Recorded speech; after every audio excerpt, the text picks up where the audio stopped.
Some people don't realize you need to put on a coat and you need to put it on. Subhanallah, where am I going to put it on? Wallahi, you know what? For as long as you know you're dressed decently and you're covered, and for as long as you know that you're not exposing anything by the will of Allah, do it for the sake of Allah and not for the sake of Abdullah.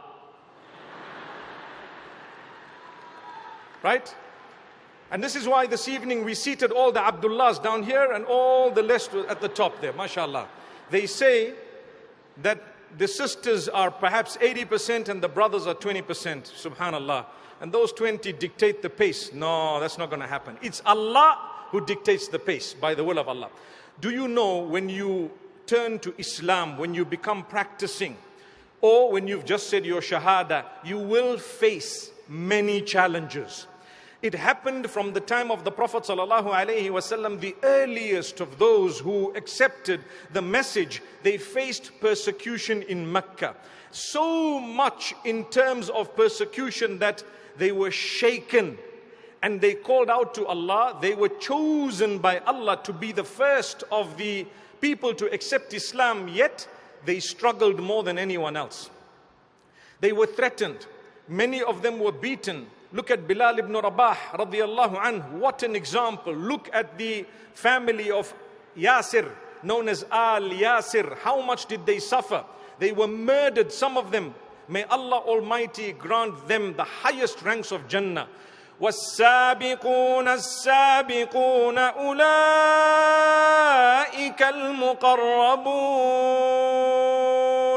فِي جَنَّاتِ النَّعِيمِ.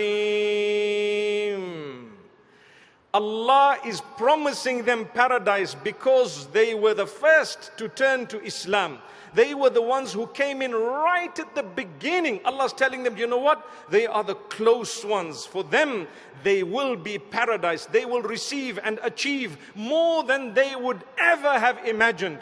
May Allah Almighty make us steadfast. So if Abu Bakr, Umar, Uthman, Ali, radiyallahu anhum jami'an, may Allah be pleased with all of them, and the others went through so much in terms of hardship and difficulty, do you think we're not going to go through hardship and difficulty?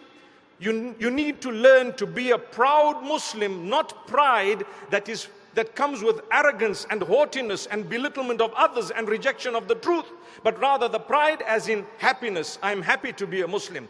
I'm a happy Muslim and I'm proud of my identity. Here is my beard, here is my cloak.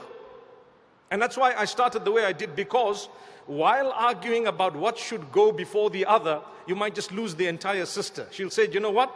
Bugger this whole argument. Neither an abaya nor a cloak, nor a coat. It's out. It can happen. Agreed? People put so much of pressure on others that they get so fed up, they say, I made a mistake.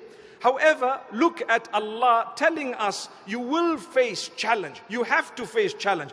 Don't give up your identity because a few people might have spat in your direction, a few people might have said a few hurtful words, a few people might have hurt you in one way or another. You can deal with that. You can deal with that. You must deal with that in an appropriate way. But it should not deter you regarding your faith. If anything, it must make you stronger.